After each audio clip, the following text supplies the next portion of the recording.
கிறிஸ்தவ வாழ்க்கை என்பது ஒரு மாற்றம் என்ற அடித்தளத்திலிருந்து எழும்புவது. அடிப்படையிலே நாம் ஒரு மாற்றம் கண்டவர்களாக வாழ்வதுதான் உண்மையான கிறிஸ்தவ வாழ்க்கையினுடைய அடையாளமாக இருக்கிறது என்பதை குறித்து பார்த்தோம். அடிப்படையில் மாற்றங்கள் இல்லை என்று சொன்னால் அதற்கு மேல் எந்த அளவிற்கு எந்த விதத்திலே நாம் அழகாக கட்டி எழுப்பினாலும் அது உண்மையான ஒரு வலிமையோடு நிற்க இயலாது. அது ஆண்டவருடைய பார்வையில் நலமாக இராது. எனவே மாற்றம் பெற்ற ஒரு வாழ்க்கை தான் கிறிஸ்தவ வாழ்க்கை என்று பார்த்தோம். இந்த நாளிலும் கூட இவ்விதமான ஒரு மாற்றத்தை நம்முடைய வாழ்க்கையிலே நாம் காண வேண்டுமென்றால், உண்மையான ஒரு மன மாற்றத்தை நாம் பெற வேண்டுமென்றால், அந்த மனமாற்றத்திற்கு அடிப்படையாக சில உணர்வுகள் அவசியம். நாம் மாற வேண்டும் என்று விரும்பினால் மாற்றத்திற்கு நேராக நம்மை தூண்டுகின்ற சில காரியங்கள் இருக்க வேண்டும். வேதத்திலே நாம் பார்க்கும் பொழுது 1 பேதுரு 15-16 வசனங்களை நாம் வாசித்து பார்க்கும் பொழுது, உங்களை அழைத்தவர் பரிசுத்தராக இருக்கிறபடினாலே உங்கள் நடத்தைகள் எல்லாவற்றிலும் உங்கள் நடக்கைகள் எல்லாவற்றிலும் நீங்கள் பரிசுத்தராக இருங்கள். நான் பரிசுத்தர், நீங்களும் எனக்கேற்ற பரிசுத்தவான்களாக இருப்பீர்களாக என்று எழுதப்பட்டிருக்கிறது என்று சொல்கிறார். லேவியராகமம் 20ஆம் அத்தியாயத்தினுடைய 26ஆம் வசனத்திலும் அதை நாம் பார்க்கிறோம். எபிரேயர் 12ஆம் அத்தியாயத்தினுடைய 14ஆம் வசனத்தை வாசித்து பார்க்கும் பொழுது, பரிசுத்தம் இல்லாமல் ஒருவனும் தேவனை தரிசிக்க முடியாது. Nobody can see God except with holiness. பரிசுத்தம் இல்லாமல் தேவனை தரிசிக்க முடியாது. ஆக தேவனோடு நமக்கு ஏற்பட வேண்டும் என்று நாம் விரும்புகிற எந்த ஒரு தொடர்புகளுக்கும் பரிசுத்தம் என்பது முக்கியமான ஒரு நிபந்தனையாக இருக்கின்றது. பரிசுத்தம் என்ற ஒரு தகுதியினை நாம் பெறாதபடிக்கு தேவனோடு எந்த விதத்திலும் நாம் சம்மந்தப்பட்டு ஒன்றும் தொடர்ந்து செய்ய இயலாது. எனவே தான் நம்முடைய வாழ்க்கையிலே பரிசுத்தத்தை தேவன் வற்புறுத்துகின்றார். பரிசுத்தம் தொடர்பான ஏராளம் செய்திகளை நாம் வேதத்தில் பார்க்கிறோம். ஆனால் பரிசுத்தம் என்ற ஒன்றை நம்முடைய வாழ்விலே நாம் அடைய வேண்டுமென்றால் அதற்கு முன்பாக நம்மிடத்திலே பாவம் இருக்கிறது என்பதை நாம் அறிந்து கொள்ள வேண்டும். பாவம் நம்மிடத்தில் இருக்கிறது என்பதை நாம் அறிந்து கொள்ள வேண்டும். ஒரு மனிதனிடத்திலே நோய் ஒன்றும் இல்லை என்றால் அவனுக்கு மருத்துவமனைக்கு செல்ல வேண்டும் என்ற ஒரு ஆர்வம் ஏற்படுமா? இல்லை, ஒரு தூண்டுதல் ஏற்படுமா? ஆக நாம் நன்றாக ஆரோக்கியமாக இருக்கின்ற பொழுது மருத்துவமனைக்கு சென்று சிகிச்சை பெற வேண்டும் என்கிற ஒரு தேவையை நாம் நினைத்து கூட பார்ப்பதில்லை. ஆனால் நம்முடைய சரீரத்திலே ஒரு வியாதி வந்து நம்மை விசனப்படுத்துகிற பொழுது, வருத்தப்படுத்துகிற பொழுது அந்த வேதனையுடைய விளைவாக நாம் மருத்துவரை நாடுவதற்கு தூண்டப்படுகின்றோம். ஆக பரிசுத்தமாக வேண்டுமென்றால் முதலாவது நம்மிடத்தில் இருக்கிற பாவத்தை நாம் உணர வேண்டும். மனிதர்களிடத்தில் இருக்கிற பாவங்களை குறித்து கூறுகின்ற பொழுது, தவறுகளை குறித்து கூறுகின்ற பொழுது, தேவனுக்கு பிரியமற்ற காரியங்களை குறித்து கூறுகின்ற பொழுது ஒருவரும் அதை இல்லை என்று சொல்லுவதே இல்லை. அநேகர் நான் பாவிதான் என்று ஒத்துக்கொள்வதில் மிகவும் தாராள மனதுடையவர்களாக இருக்கிறார்கள். நான் பாவிதான். பல நேரங்களில் நம்ம ஜெபம் பண்ணுகிற பொழுது கூட நான் பாவி பாவி என்று சொல்வதில் நமக்கு ஒரு விசேஷமான திருப்தியும் இருக்கிறது இல்லையா? நான் ஒரு ஒன்றுக்கு உதவாத பாவி என்று சொல்லுவார்கள், பிரயோஜனமற்ற பாவி என்று சொல்லுவார்கள். ஆனால் வேறு யாராவது இவங்களை பார்த்து அட பாவி அப்படின்னு ஒரு வார்த்தை சொல்லிட்டாங்கன்னு வச்சிங்கன்னா பொறுத்துக்க மாட்டாங்க. ஆண்டவருக்கு முன்பாக பாவி பாவி பாவின்னு அப்படி ரொம்பவே பாவின்னு சொல்லுவாங்க. ஆனால் அதை கேட்டு வச்சுட்டு வேறு யாராவது அவங்கள போய் பாவின்னு சொன்னால் அவ்வளோதான், தொலைஞ்சாங்க. ஆக நாம் ஆண்டவருடைய சமூகத்தில் பாவி பாவி என்று சொல்லுகிறோம், ஒத்துக்கொள்கிறோம். மட்டுமல்ல, ஞாயிறுதோறும் நடைபெறுகின்றதான ஆராதனை வேளையிலே, அந்த ஆராதனை முறையிலே முக்கியமாக பாவ அறிக்கை என்ற ஒன்று வருகிறது இல்லையா? பொதுவாக நம்முடைய புராட்டஸ்டன்ட் திருச்சபைகளுக்கு மத்தியிலே பாவ அறிக்கை என்பது முக்கியமான ஒரு அம்சம். எதற்காக அதை வைத்தார்கள் என்று சொன்னால், ஆண்டவருடைய சமூகத்தில் கூடி வருகிறவர்கள் தங்களுடைய பாவங்களை உணர்ந்து மனம் திரும்ப வேண்டும் என்பதற்காக வைத்தார்கள். ஆனால் அது இப்பொழுது ஒரு கிறிஸ்தவ மந்திரமாக மாறிவிட்டது, கிறிஸ்தவ சடங்காக மாறிவிட்டது. வாரம் வாரம் நாம் ஆலயத்திற்கு வந்து என்ன சொல்லுகிறோம் என்றால், நான் தப்பிப்போன ஆட்டை போல உம்முடைய சமூகத்தை விட்டு விலகி அலைந்து திரிகிறோம், எங்களுக்கு என்ன கிடையாது, இளைப்பாறுதல் கிடையாது. நாம் பாவி என்று ஒத்துக்கொண்டு என்ன செய்கிறோம், அடுத்த வாரமும் அவ்விதமாக சொல்லுவதற்கு ஏற்ற விதமாக நம்மை வைத்துக் கொள்கிறோம். அடுத்த வருடமும் அப்படி சொல்லும் விதமாக நம்ம வைத்துக் கொள்கிறோம். ஆக இவைகள் நமக்கு ஒரு மந்திரம் போல மாறிவிட்டது. ஆனால் நாம் தப்பிப்போன ஆடுகள் என்று சொல்லுகின்ற பொழுது நம்முடைய இருதயத்தில் என்ன உணர்வு ஏற்படுகிறது? உண்மையிலேயே நாம் தப்பிப்போன ஆடுகளைப் போல் இருக்கிறோம் என்று உணர்கின்றோமா? அறிவது என்பது வேறு, உணர்வது என்பது வேறு. அதாவது சில காரியங்களை குறித்து we may have knowledge. ஆனால் அதை ஃபீல் பண்ணி பார்க்குறது தட் இஸ் டோட்டலி டிஃப்ரெண்ட். உதாரணமாக ஒருவரிடத்தில் வியாதி இருக்கலாம். வியாதி இருக்கிறதை ஏதாவது ஒரு பிளட் டெஸ்ட் அது மாதிரி பண்ணி பார்க்குறவல்ல, இல்லைன்னா ஒரு ஃபுல் பாடி செக்அப் பண்ணி பார்க்குறவல்ல ரிப்போர்ட்டில் தெரியும் இந்த விதமான சில டிசீஸ் எல்லாம் நமக்குள்ளே இருக்குதுன்று. இது நாம் அறிகிறோம். ஆனாலும் உடனடியாக மருத்துவரிடத்தில் போகிறதில்ல. பார்த்துக்கலாம் இருக்கட்டும் அப்படி சொல்லி என்ன செய்கிறோம், காலம் கடத்தி கொண்டே இருக்கிறோம். அதனால தான் சிலருடைய வியாதிகள் வளர்ந்து விடுகிறது. சில நேரத்தில் பார்த்தீங்கன்னா கேன்சர் போன்ற வியாதிகளெல்லாம் இந்த நாட்களில் அதிகமானவர்கள் உயிரிழக்கிறதை பார்க்குறோம். அதிகமாக கேன்சர் கண்டுபிடிக்கப்படுகின்ற பொழுது அது செகண்ட் ஸ்டேஜ், தேர்ட் ஸ்டேஜ் போயிடுது. அப்புறம் என்ன தான் மெடிக்கல் ட்ரீட்மெண்ட் கொடுத்தாலும் ஒரு பெரிய விடுதலை கிடைக்க மாட்டேங்குது, கிடைத்தாலும் அதிக நாள் நீடிக்க மாட்டேங்குது. ஒருவேளை அது ஃபஸ்ட் ஸ்டேஜில் கண்டுபிடிக்கப்பட்டதை சரி பண்ணியிருக்கலாம். காரணம் என்னவென்றால் அந்த கேன்சர் இருந்து இருக்கிறது, ஆனால் அதை அவர்கள் தங்களுடைய உடலில் என்ன செய்யவில்லை, உணரவில்லை. அது அவர்களை அதிகமாக வருத்தவில்லை. சில அடையாளங்களை, அறிகுறிகளை, சிம்டம்ஸ் அது உருவாக்குற பொழுதும் கூட அதை சாதாரணமாக எடுத்துக்கொள்கிறார்கள். தலைவேதனை வரும், காய்ச்சல் வரும், உடல் அசதி வரும், மயக்கம் வரும், இப்படியெல்லாம் சில காரியங்கள் வருகின்ற பொழுது அதை சாதாரணமாக எடுத்து விட்டு போய்விடுகிறோம். உடனடியாக பாடி செக்அப் பண்ணி அந்த மாதிரி கம்ப்ளைண்ட் இருக்கிறா என்று பார்க்கறதும் இல்லை. சில டாக்டர்கள் அதை கண்டுபிடிக்கிறதும் இல்லை. எல்லா டாக்டர்கிட்ட போய் கன்சல்ட் பண்ணால் வேறு பல நோய்களுக்கும் மருத்துவம் பண்ணுவாங்க, அதில் இருக்கிற நோயை விட்டுருவாங்க. கடைசியில் அதை கண்டுபிடிக்கிற வேலை அது ரொம்ப கிரிட்டிக்கல் ஸ்டேஜுக்கு வந்துடும். ஆக அந்த நோய் உள்ளே இருக்கிறத ஃபீல் பண்ணாத காரணத்தினால, அதை சரீரத்தில் உணர முடியாத காரணத்தினால ஒரு நாள் அது கிரிட்டிக்கல் ஸ்டேஜுக்கு நம்மளை கொண்டு போயிடுது. அதுக்கு பிறகு நமக்கு எந்த ரெமெடியும் கிடைக்காம போயிடுது. அதுபோலவே நம்முடைய வாழ்க்கையிலும் பாவிகளாக இருக்கிறோம் என்று நாம் அறிகிறோம். we know that we are sinners. ஆனால் அவ்விதமாக இருப்பதற்காக do we feel sorry, வருத்தப்படுகிறோமா? ஐயோ நான் ஒரு பாவியாக இருக்கிறேனே, ஆண்டவருடைய பார்வையில் நான் ஒரு பாவியாக இருக்கக்கூடாதே, நான் பாவியாக இருக்கக்கூடாது என்பதற்காகத்தானே தேவன் தம்முடைய ஒரே பேரான குமாரனை இந்த பூமிக்கு அனுப்பி எனக்கு பாவ நிவாரணத்தை உருவாக்கினார். எபேசியர் 1:7 சொல்லுகிறபடி அவருடைய இரத்தத்தினாலே எனக்கு பாவ மன்னிப்பாகி மீட்பு உண்டாயிருக்கிறதே. அவர் எனக்காக பாவத்திற்காக மரித்து பாவ நிவாரணத்தை உருவாக்கி இருக்கின்ற பொழுது நான் இன்னும் பாவியாக இருக்கிறேனே என்று உணர்கிறோமா? Just we admit that we are sinners. நாம் பாவி என்று ஒத்துக்கொள்கிறோம். சிலரை பார்த்தீங்கன்னா தங்களிடத்தில் இருக்கிற தவறான காரியங்களை ஒத்துக்கொள்கிறதுலே அவங்களுக்கு ஒரு திருப்தி. சொல்லுவாங்க, நான் எப்படியாப்பட்ட ஆள் உனக்கு தெரியும்ல, நான் தான் எந்த விஷயத்திலும் இறங்கி போக மாட்டேங்கிற உனக்கு தெரியும், எனக்கு தான் பட்டுன்னு கோபம் வரணும் உனக்கு தெரியும்ல அப்படின்னு சொல்லி காட்டுவாங்க. அவங்களுக்குள்ள இருக்கிற பிரச்சனைகளை, தவறான குவாலிட்டிஸை குறித்து அவங்க சொல்லி அதை குறித்து பெருமை பாராட்டுற ஆள்களும் நம்மகிட்ட இருக்கிறாங்க இல்லையா? ஆக நாம் சில காரியங்களை அறிந்து வைத்திருக்கிறோம், ஆனால் அது நமக்கு ஒரு உணர்வை ஏற்படுத்தி அவ்விதமான பிரச்சனைகளை விட்டு வெளியே போக வேண்டும் என்று ஆசையை உருவாக்குகிறதா? ஆக சரீரத்திலே ஒரு வியாதி இருந்தாலும் அந்த வியாதி ஒரு விசனத்தை கொடுக்கின்ற பொழுதுதான் அதிலிருந்து ஒரு விடுதலையை பெற வேண்டும் என்கிற ஆசை வருகிறது. நம்மிலும் அநேகர் நம்மிடத்திலே வைத்திருக்கிற பாவம் நமக்கு ஒரு பெரிய பிரச்சனை ஏற்படுத்தாத காரணத்தினால அந்த பாவத்தோடு வாழ்வதற்கே பழகிவிட்டிருக்கிறோம்.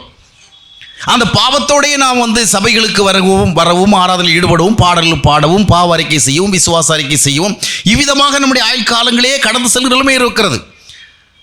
நான் பாவி பாவி பாவி, நான் பாவிதான் என்று பாடிக்கொண்டே அநேகர் தங்களுடைய வாழ்க்கை ஓட்டங்களை முடித்து விடுகிறார்கள், கர்த்தருக்குள் நித்திரையடைந்து விடுகிறார்கள். காலம் முழுவதும் நான் பாவி பாவி என்று சொல்லிக் கொண்டிருப்பதல்ல. ஒரு பாவி என்று உணர்ந்தோம் என்று சொன்னால் அந்த பாவத்திலிருந்து வெளியே வருவதற்கு என்ன ஆண்டவர் செய்திருக்கிறாரோ அதை நாம் நம்முடைய வாழ்க்கையிலே பெற்றுக்கொள்ள வேண்டும். இன்றைக்கு அநேகர் பாவத்தை தங்களிடத்தில் உணரவில்லை. காரணம் என்னவென்றால் அந்த பாவத்தோடு வாழ்வதற்கு அவர்கள் பழகிவிட்டார்கள், யூஸ்ட் ஆகிவிட்டார்கள். அது அவர்களுக்கு ஒரு பெரிய பிரச்சனையாக இல்லை. அந்த பாவத்தோடையே ஆராதிக்கிறது, அந்த பாவத்தோடையே ஊழியம் செய்கிறது, அந்த பாவத்தோடையே போதிக்கிறது, பாவ நிலைமை நீங்கவில்லை. ஆனால் வேதம் என்ன சொல்லுகிறது? நான் பரிசுத்தராக இருக்கிறது போல நீங்களும் எனக்கேற்ற பரிசுத்தவான்களாக இருப்பீர்களாக, இதற்காகத்தான் நான் உங்களை மற்ற ஜனங்களை விட்டு பிரித்தெடுத்திருக்கிறேன்.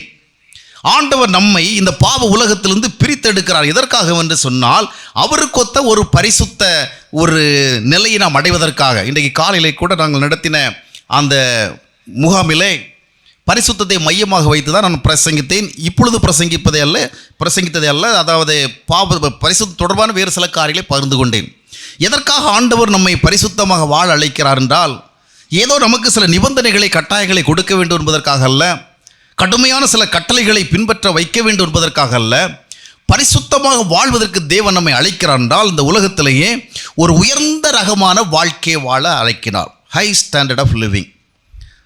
கல்வி கற்க விரும்புகிறோம், ஆஸ்திகளை சேர்க்க விரும்புகிறோம், அந்தஸ்துகளை பெற விரும்புகிறோம், பதவிகளை பெற விரும்புகிறோம், அதிகாரங்களை பெற விரும்புகிறோம்.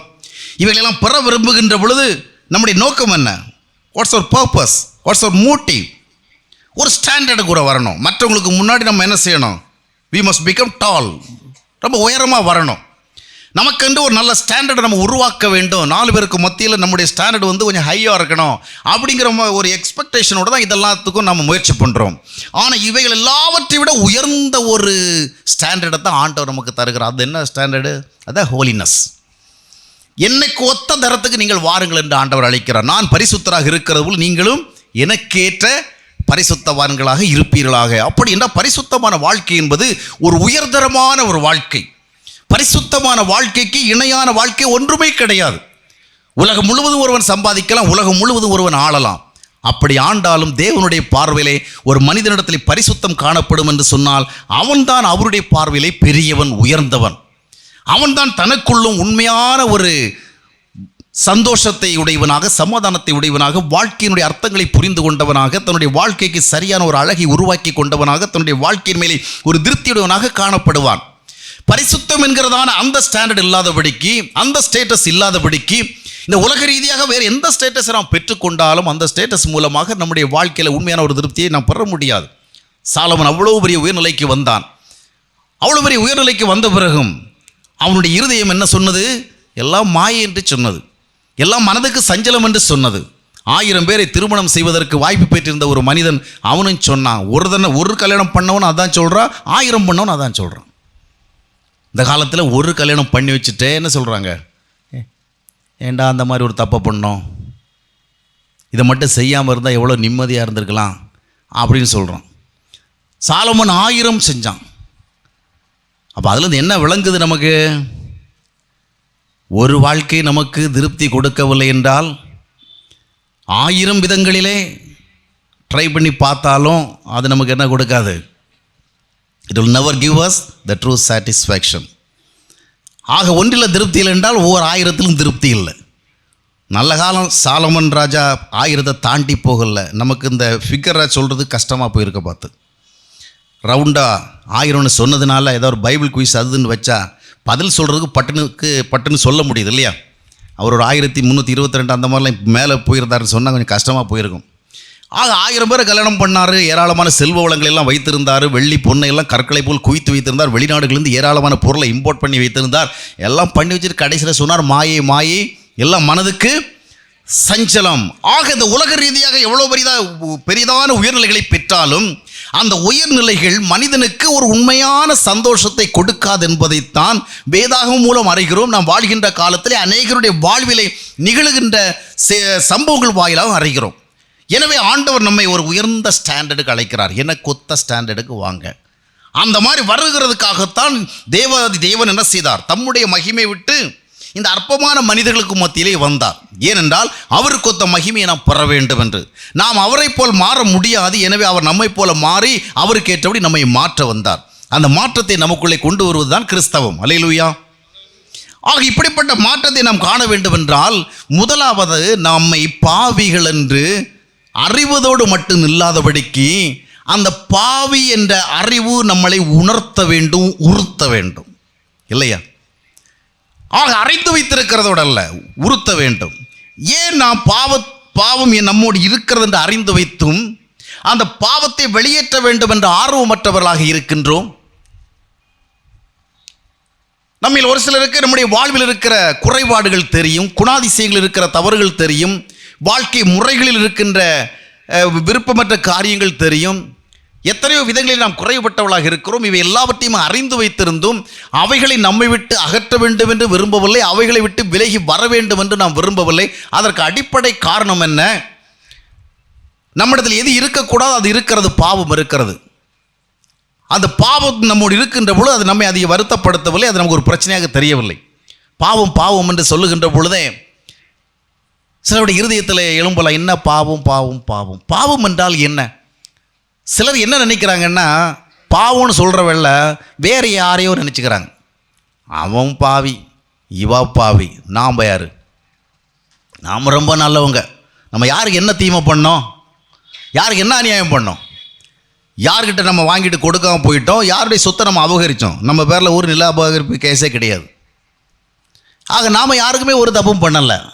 ஆனால் ஒரு சிலர் தப்பு பண்ணதில் நமக்கு தெரியும். அவங்க யார் யாருக்கு அநியாயம் பண்ணாங்க, அவங்க எப்படி நடந்து கொண்டு இருக்கிறார்கள் நமக்கு தெரியும். அதனால் அவர்களை குறித்து நாம் நினைக்கிறேன் இவங்களாம் பாவிகள். ஆனால் பாவம் என்றால் என்ன என்பதையும் நான் அறிந்து வைத்திருக்கணும். பாவம் என்றால் வேற ஒன்றும் கிடையாது.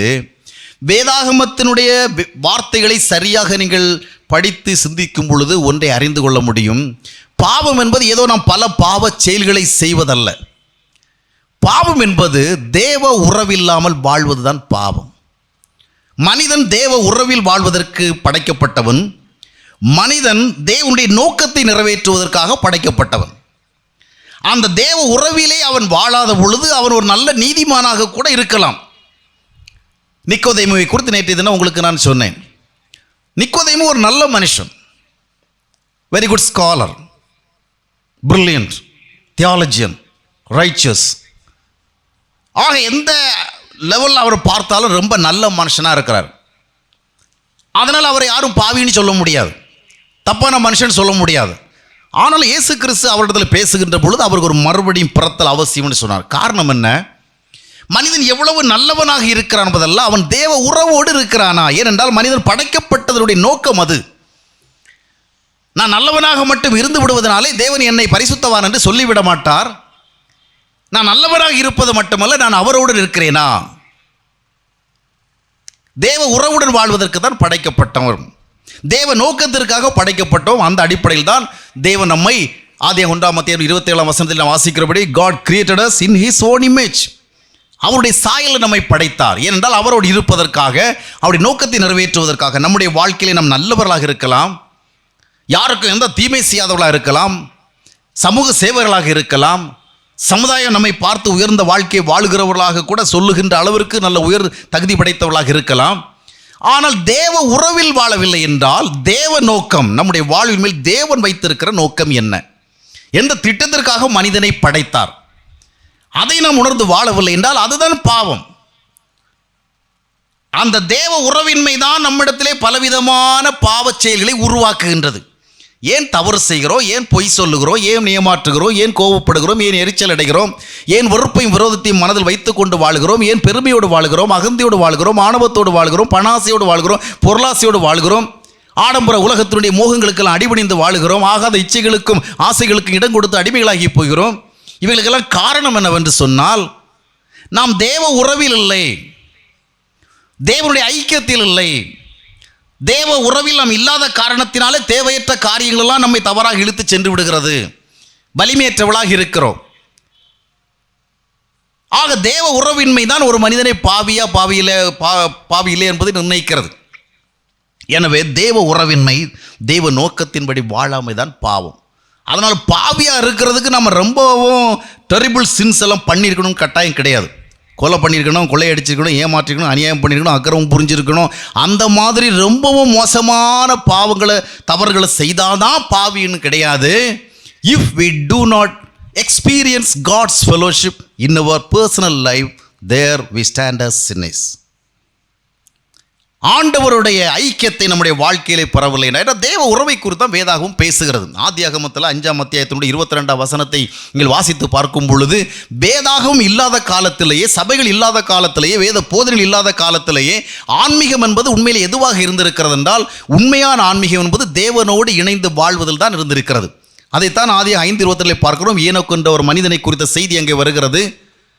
அவன் 300 ஆண்டுகள் தேவனோடு சஞ்சரித்தான். For 300 years he was walking with his God. இதைத்தான் நாம் ஆதியாகமம் 6:9 நோவா என்ற மனிதனை குறித்து பார்க்கிறோம். அவன் வாழ்ந்த காலத்திலே உத்தமனாக இருந்தான், நீதிமானாக இருந்தான். அதற்கு அடிப்படை காரணம் என்னவென்றால், அவன் ஒரு ஆன்மீகவாதி என்று சொல்லப்படவில்லை, அவன் தேவனை வழிபடுகிறவன் என்ற காரணம் சொல்லப்படவில்லை. அவனுக்கு சொல்லப்பட்ட காரணம் என்னவென்று சொன்னால், அவன் தேவனோடு சஞ்சரித்து கொண்டிருந்தான். ஆக தேவ உறவில் வாழ்ந்ததை குறித்தான் பழைய ஏற்பாட்டு அந்த ஆதிகாலத்து காரியங்களை சொல்லுகிறது.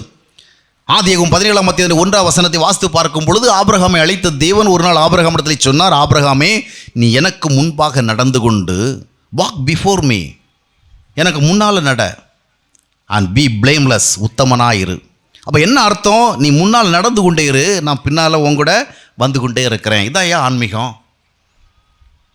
ஏதோ நாம் சில வழிபாடுகளை செய்வதில்லை, ஆராதனைகளை செய்வதல்ல, நாம் எப்படியோ வாழ்ந்து கொண்டு பயபக்தியோடு ஆண்டவருக்கு முன்பாக வந்து நிற்பதல்ல.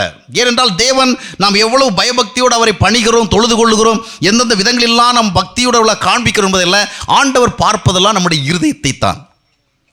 ஆக அந்த தேவ உறவிலே வாழ்வதுதான் ஆன்மீகம். அந்த தேவ உறவிலே வாழுகின்ற பொழுதுதான் நாம் பாவத்திற்கு விடுதலையாக இருக்கிறோம், அந்த தவறான காரியங்களுக்கு விடுதலையாக இருக்கின்றோம். எனவே தான் அப்படிப்பட்ட ஒரு உறவை கொடுப்பதற்காகத்தான் இயேசு கிறிஸ்து இந்த பூமிக்கு வந்தார். நமக்கு ஒரு பாலகன் பிறந்தார், நமக்கு ஒரு குமாரன் கொடுக்கப்பட்டார். எதற்காக? அந்த உறவை நாம் அனுபவிப்பதற்காக. எனவே தான் அப்பா பிள்ளை என்கிற உறவை குறித்து புதிய ஏற்பாடு பேசுகிறது. யோவான் 1ஆம் அத்தியாயத்தினுடைய 12ஆம் வசனத்தை வாசித்து பார்க்கும் பொழுது, அவருடைய நாமத்தின் மேல் விசுவாசம் உள்ளவர்களாக அவரை ஏற்றுக்கொண்டவர்கள் எத்தனை பேர்களோ அத்தனை பேர்களும் தேவனுடைய பிள்ளைகளாகும்படி அதிகாரம் கொடுக்கப்படுகிறது. தேவனுடைய பிள்ளைகள் என்றால் தேவனோடு உறவாடி வாழ்வதற்காக அழைக்கப்பட்டவர்கள், தேவனுடைய ஐக்கியத்தில் வாழ்வதற்காக அழைக்கப்பட்டவர்கள். இதுதான் ஆன்மீகம். இந்த உறவின் வாழ்க்கையிலே வருகின்ற பொழுதுதான் பாவத்திற்கு நாம் விலகி இருக்க முடியும். தேவ உறவு இல்லாமல் வாழ்ந்து கொண்டிருப்போம் என்றால் அதுதான் பாவம். அது நிக்கோதேமுவை போல நாம் ஒரு வெள்ளை நிற வாழ்க்கையை வாழ்ந்தாலும் ஆண்டவருடைய பார்வையில் அது உண்மையான வெள்ளை அல்ல. எனவே அருமையானவர்களை, பாவம் என்றால் தேவ உறவை நாம் அனுபவிக்கவில்லை என்றால் அதுதான் பாவம். தேவ நோக்கம் சார்ந்து ஜீவிக்கவில்லை என்றால் அதுதான் பாவம். எனவே நம்மில் பாவம் இருக்கிறதா இல்லையா என்பதை கண்டுபிடிப்பதற்கு நாம் ஆண்டவருடைய ஐக்கியத்தை நமக்குள்ளாக அனுபவிக்கிறோமா என்பதை சோதித்து பார்த்தால் போதும். நாம் ஆண்டவருடைய இலக்கை நோக்கி ஓடிக்கொண்டிருக்கிறோமா என்பதை சோதித்து பார்த்தால் போதும். ஆக இப்படிப்பட்ட பாவத்திலிருந்து நம்மை வெளியே கொண்டு வருவதற்காகத்தான் ஆண்டவராக இயேசு கிறிஸ்து உலகத்திற்கு வந்தார். 1 தீமோத்தேயு 1ஆம் அத்தியாயத்தினுடைய 15ஆம் வசனம் சொல்லுகிறது, பாவிகளை ரட்சிக்க இயேசு கிறிஸ்து உலகத்திற்கு வந்தார். அப்படி சொல்லிவிட்டு அந்த அப்போஸ்தலனாகிய பவுல் சொல்கிறான், இப்படிப்பட்ட பாவிகளிலே ஐ ஆம் த worst ஆஃப் ஆல், எல்லாரை விட பிரதானமான மோசமான பாவி நான் தான் அப்படிங்கிறாரு. ஆனால் உண்மையிலேயே அந்த பவுல் அப்போஸ்தலனை குறித்து நீங்கள் பார்த்தீர்கள் என்றால் அவன் ஒரு பெரிய பக்திமான் என்று நாம் சொல்ல முடியும். தான் நம்பின மத கோட்பாடுகளுக்காக, கொள்கைகளுக்காக, நெறிகளுக்காக அவ்வளவு வைராக்கியம் கொண்ட ஒரு மனிதன். கமாலியல் போன்ற மிக பிரசித்தி பெற்ற வேத பண்டிதர்களுடைய பாதவழியில் உட்கார்ந்து கொண்டு ஆன்மீகம் கற்றவன், பக்தியாக வாழ்ந்தவன். ஆனால் இயேசு கிறிஸ்துவை அறிந்து கொண்ட பிறகு என்ன சொல்லுகிறான்? பாவிகளிலே பிரதான பாவிதான் நான் தான். காரணம் கண்டு கொண்டான், தேவ உறவு இல்லாமல் வாழ்வதுதான் பாவம். தேவ உறவில்லாதபடிக்கு எவ்வளவுதான் உயர்ந்த ஆன்மீக செயல்களுக்குள் வாழ்ந்து கொண்டிருந்தாலும் அது நமக்கு பரிசுத்தவான் என்ற பட்டத்தை தராது என்பதை அறிந்து வைத்திருந்தான். ஆக அருமையானவர்களே, இப்படிப்பட்ட பாவத்தை குறித்த ஒரு உணர்வு நமக்கு இருக்க வேண்டும். நம்முடைய வாழ்வினுடைய அநேக பிரச்சனைகளுக்கு அடிப்படை காரணம் பாவம் தான் என்பதை நாம் அறிவதில்லை. வாழ்க்கையில் பிரச்சனைகள், நெருக்கடிகள், கஷ்டங்கள், துன்பங்கள், சோதனைகள் வருகின்ற பொழுதெல்லாம் நாம் காரணங்களை யோசித்து பார்க்கிறோம். எதற்கு காரணம் என்ன? குடும்பங்களிலே பிரச்சனைகள் வருகிற பொழுது கணவன் சொல்கிறான் என்னுடைய மனைவி தான் காரணம், மனைவி சொல்கிறார் கணவன் தான் காரணம், பிள்ளைகள் சொல்கிறாள் பெற்றோர் தான் காரணம், இல்லைன்னா உறவினர்கள் தான் காரணம், இல்லைன்றால் என்னுடன் பணிபுரியர்கள் தான் காரணம். இப்படி நாம் பல காரணங்களை காண்பிக்கிறோம். ஆனால் உண்மையிலே பார்க்கும் பொழுது உண்மையான காரணம் என்னவென்று சொன்னால், பாவத்தை விட்டு வெளியே வராதபடிக்கு நாம் வாழ்வது தான் நம்முடைய வாழ்க்கையினுடைய பெரும்பாலான பிரச்சனைகளுக்கு அடிப்படை காரணமாக இருக்கிறது. எனவே தான் பாவத்தை குறித்து அதிகமாக பிரசங்கிக்க வேண்டிய அவசியம் அதிகமாக இருக்கிறது. ஆனால் இந்த கடைசி காலங்களிலே நாம் பார்க்கும் பொழுது பிரபலமான மேடைகளிலே பிரபலமான தேவ ஊழியர்கள் தோன்றி இந்த பாவத்தை குறித்து பேசுவதில்லை. காரணம் என்னவென்றால், இது ஜனங்களை ஈர்க்கின்ற ஒரு செய்தி அல்ல, இது ஜனங்களை தொடுகின்ற ஒரு தலைப்பு அல்ல, இதை ஜனங்கள் விரும்புவதும் இல்லை. எங்கே தங்களுக்கு ஒரு நன்மை கிடைக்கும், எங்கே தங்களுக்கு விரும்புகின்ற ஒரு நல்ல காரியம் நடக்கும் என்றால் மக்கள் எதிர்பார்த்து கொண்டிருக்கிறார்கள். எனவே அவருடைய சுவைகளுக்கு ஏற்றபடி இவர்கள் பேசிக் கொண்டிருக்கிறார்கள். ஆனால் லூக்கா 24ஆம் அத்தியாயத்தினுடைய 47ஆம் வசனத்தை வாசித்து பார்க்கும் பொழுது ஆண்டவராக இயேசு கிறிஸ்து இறுதியாக தம்முடைய சீடர்களுக்கு சொல்லுகின்ற பொழுது, நீங்கள் எல்லா இடங்களுக்கும் சென்று என்ன செய்ய வேண்டும் என்றால், மனம் திரும்புதலை குறித்து பிரசங்கிக்க வேண்டும். பாவ மன்னிப்பை குறித்தும் மனம் திரும்புதலை குறித்தும் நீங்கள் எல்லாருக்கும் பிரசங்கம் பண்ணணும். இன்றைக்கு பாவ மன்னிப்பை குறித்தும் மனம் திரும்புதலை குறித்தும் பிரசங்கிக்கின்ற பிரசங்கிகள் மிக குறைந்து விட்டார்கள். பெரும்பாலானவர்கள் இன்றைக்கு பிரசங்கிப்பதெல்லாம், நீங்கள் இயேசு கிறிஸ்துவிடத்தில் வந்து அவங்க வாழ்க்கைக்கு நன்மைகள் கிடைக்கும், அதிசயம் நடக்கும், அற்புதம் நடக்கும், உங்கள் சரீரத்தில் இருக்கிற வியாதி எல்லாம் போயிடும், உங்களுக்கு வேலை உயர்வு கிடைக்கும், தொழிலில் நல்ல அபிவிருத்தி கிடைக்கும், நீங்கள் நல்ல ப்ராஸ்பரிட்டியோடு வாழ முடியும் என்று சொல்லி ப்ராஸ்பரிட்டி காஸ்பல் தான் இன்றைக்கி அதிகமாக பிரசன்ட் பண்ணப்படுகின்றது. ஆனால் மனிதனுக்கு வளமான ஒரு வாழ்வை கொடுப்பதற்கல்ல, முதலாவது மனிதனுடைய வாழ்வில் இருக்கிற அடிப்படை பிரச்சனையாகிய பாவத்திலிருந்து நம்மை விடுவிப்பதற்காகத்தான் இயேசு கிறிஸ்து இந்த உலகத்திற்கு வந்தார். அல்லேலூயா. இந்த பாவம் என்கிறதான அடிமைத்தனத்திலிருந்து நாம் விடுதலையாகி வெளியே வராத வரையிலும் எவ்வளவுதான் நம்முடைய வாழ்க்கையிலே கடவுளை அற்புதங்களையும் அதிசயங்களையும் செய்தாலும் அந்த அதிசயங்களும் அற்புதங்களும் நம்முடைய வாழ்விற்கு உண்மையான ஆசீர்வாதங்களை கொண்டு வராது. இன்றைக்கு அநேகர் என்ன நினைக்கிறார்கள், இயேசு என்றால் அற்புதம் செய்யணும், ஏதாவது ஊழியக்காரர் வந்தாருன்னா அவர் ஏதாவது அற்புதம் செய்யணும், தீர்க்க தரிசனம் சொல்லணும், தரிசனத்தை பற்றி பேசணும், இப்படி தான் நினைக்கிறாங்க. அதுதான் வல்லமையான ஊழியக்காரங்க நினைக்கிறாங்க. இப்படியாக மக்கள் நினைக்கின்ற காரணத்தினால இன்றைக்கு வருகிற பெரும்பாலான தேவ ஊழியர்கள் பொய் சொல்ல வேண்டிய கட்டாயத்திற்கு உட்படுத்தப்படுகிறார்கள். ஏனென்றால் ஜனங்கள் அவர்களிடத்தில் விசேஷமான ஏதாவது ஒன்றை பார்த்தால்தான் அவர்களை உண்மையான வல்லமையான ஊழியர்கள் என்று நம்புகின்ற காரணத்தினாலே தங்களை உண்மையான வல்லமையுள்ள ஊழியர் என்று காண்பிப்பதற்காக அவர்களுக்கு பொய் சொல்ல வேண்டிய கட்டாயம் ஏற்படுகிறது. எனவே தான் நான் பரலோகத்திற்கு போய் வந்தேன், நரகத்திற்கு போய் வந்தேன், இயேசுநாதரை தரிசித்து வந்தேன், அவரிடத்தில் பேசி வந்தேன், அவரோடு பழகி வந்தேன், அங்கே சில காலம் தங்கி வந்தேன், இப்படியெல்லாம் பல காரியங்களை சொல்லுவது இந்த நாட்களில் மிகவும் சாதாரணமான விஷயமாக மாறிவிட்டது. இயேசுநாதரை குறித்து இன்றைக்கு அநேகர் சொல்லுகிறதை பார்க்கும் பொழுது சில கேரள மந்திரவாதிகள் குட்டிச்சாத்தானை குறித்து சொல்லுகிறதை விட மிக மோசமாக போய் கொண்டிருக்கிறது. கேரள மந்திரவாதிகளை பார்த்தீங்களா, குட்டி சாத்தனை எதுக்கெடுத்தாலும் குட்டி சாத்தனை கூப்பிட்டு கதை கேட்பாங்க, இதுக்கு என்ன அதுக்கு என்ன. இன்றைக்கி பெரும்பாலான ஊழியர்களும் அப்படித்தான். காலையில் இயேசுவை சந்தித்தேன், மதியத்தை சந்தித்தேன், மாலையிலே சந்தித்தேன், இப்படி பேசினார் அப்படி பேசினார், பைபிளில் ஒரு திடீர்னு ஒரு டவுட் வந்தது, ஒன்று இயேசுநாதர் கூப்பிட்டேன், ஓடோடி வந்தார், அவர்கிட்ட விளக்கம் கேட்டேன், எல்லாமே சொன்னார். ஒருவர் சொன்னார், நீங்கள் எல்லாம் பைபிளில் இருக்கிற சம்பவங்களை படிக்கிறீங்க, அதை கற்பனை செய்து தான் பார்க்குறீங்க, நான் அப்படி கிடையாது, பைபிளில் இருக்கிற சம்பவங்களை படிக்கிற பொழுது இயேசுநாதர் என்னை அந்த வரலாற்று காலத்துக்கே கொண்டு போயிடுறாரு. 2000 வருஷத்துக்கு முன்னாடி ஜெருசலேம் எப்படி இருந்தது, பாலஸ்தீனா எப்படி இருந்தது என்பதை நீங்கள் பைபிளில் படிக்கிறீங்க, கற்பனை பண்ணுறீங்க. ஆனால் என்னை ஆண்டவர் அந்த 2000 வருஷத்துக்கு முன்னாடி இருந்த யுகத்துக்கே கொண்டு போகிறார். இப்படி இயேசுநாதரை வைத்து எது வேண்டுமானாலும் பேசிக்கொள்ளலாம் என்ற நிலைமை உருவாகிவிட்டது. என ஜனங்கள் நம்புவதற்கு ஆயத்தமாக இருக்கிறாங்க. அறியாமையும் மூடத்தனமும் மக்களை விட்டு அகலாதிருக்கின்ற காலம் வரைக்கும் பொய்களை கூறி பிழைக்கின்ற ஒரு பிழைப்பு தொடர்ந்து நடந்து கொண்டு தான் இருக்கும். இன்றைக்கு அநேக தேவ ஊழியர்கள் மிக வல்லமையானவர்களாக அறியப்பட்டிருப்பதற்கு அடிப்படை காரணம் என்னவென்று சொன்னால், அவர்கள் வல்லமையாக இருப்பதல்ல, ஜனங்கள் ஏமாறுவதற்கு மிகவும் ஆயத்தமாக இருக்கிறார்கள். அடிப்படை வேத அறிவு இல்லை, மூடத்தனமான நம்பிக்கைகளுக்குள்ளே மூழ்கி கிடக்கிறார். நான் சொல்வது வேற்றுமதக்காரர்களில் கிறிஸ்தவ மக்களைத்தான். இந்த கிறிஸ்தவ மக்கள் மத்தியில் இருக்கிற மூட நம்பிக்கைகள் எல்லாம் கவனித்து பார்க்கும் பொழுது சில நேரங்களில் வேதனைப்பட வேண்டியதாக இருக்கிறது, சில நேரத்தில் வெட்கப்பட வேண்டியதாக இருக்கிறது. ஒவ்வொருவரும் வேதாகமத்தை பெற்றிருக்கிற இந்த காலத்திலே, விதவிதமான விளக்கங்கள் வந்து கொண்டிருக்கிற இந்த காலத்திலே, விதவிதமான மொழிபெயர்ப்புகள் வந்து கொண்டிருக்கிற காலத்திலே மக்களுக்கு அடிப்படை ஆன்மீக அறிவு கூட இல்லாதபடிக்கு எதை சொன்னால் நம்புவதற்கு ஆயத்தமாக இருக்கிறார்களே என்று எண்ண துவங்குகிறது. ஒருவர் சொல்லுகிறார், வெளிப்படுத்தின விசேஷத்திலிருந்து ஒரு சம்பவத்தை சுட்டிக்காட்டி, கடைசி காலத்திலே இவ்விதமாக 2 தீர்க்கதரிசிகள் வந்து எருசலேம் நகரிலே தீர்க்க தரிசனம் சொல்லுவார்கள், இறுதியிலே அவர்கள் கொலை செய்யப்படுவார்கள். இந்த சம்பவம் பைபிளில் சொல்லப்பட்டிருக்கிறது. இப்பொழுது அந்த தீர்க்கதரிசிகள் புறப்பட்டு விட்டார்கள். அவர்கள் தங்குவதற்கு எருசலேமில் வீடு வாங்குவதற்கு கர்த்தர் எனக்கு கட்டளை கொடுத்திருக்கிறார். அதற்கு நான் இப்போ ஃபண்ட் ரைஸ் பண்ணிட்டு இருக்கிறேன், உங்களால் இயன்ற காணிக்கைகளை அனுப்புங்கள் என்று மெயில் அனுப்புகிறார். நான் சொல்லுவது கற்பனை செய்தி அல்ல, நம்ம நாட்டில் நடந்து கொண்டிருக்கிற செய்தி. ஆனால் ஜனங்கள் அதற்கு ஆயத்தமாக சோத்திரம் சோத்திரம் ஹல்லேலூயா என்ன சொன்னால் நம்புறதுக்கு ஆயத்தமாக இருக்கிறாங்க. வானத்திலிருந்து இறங்கி வருகிற தீர்க்கதரிசிக்கு இங்கே பூமியில் என்ன செய்கிறார்கள் என்றால் பிரம்மாண்டமான ஒரு வீடு வாங்குறது, அதுக்கு ஆண்டவர் சொன்னாராம். இதையெல்லாம் ஜனங்கள் நம்புவதற்கு ஆயத்தமாக இருக்கிறார்கள். ஊழியக்காரர்களுக்கு முன்னால் கையை காமிச்சா போதும் போய் விழுறதுக்கு ஆயத்தமாக இருக்கிறாங்க. விழுந்து விழுந்து ஆசீர்வாதம் தேடுகின்ற ஒரு விசித்திரமான ஆன்மீக பழக்கம் இன்றைய கிறிஸ்தவ மக்கள் மத்தியில் உருவாயிருக்கிறது. மூட பழக்க வழக்கம். வேதாகமத்தில் அப்படி எதுவும் இல்லை. இயேசு கிறிஸ்து அது போன்று செய்யவில்லை, அப்போஸ்தலர்கள் அது போன்று செய்யவில்லை. ஆனால் இன்றைக்கு அது போன்ற காரியங்கள் செய்யப்படுகிறது. காரணம் என்ன?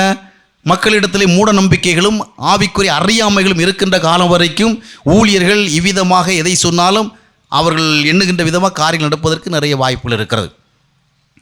ஆக இன்றைக்கு பாவத்தை குறித்து உணர்த்துகின்ற, பாவத்தை குறித்து சுட்டி காட்டுகின்ற மக்கள் தலைவர்கள் குறைந்து கொண்டே போகின்றார்கள்.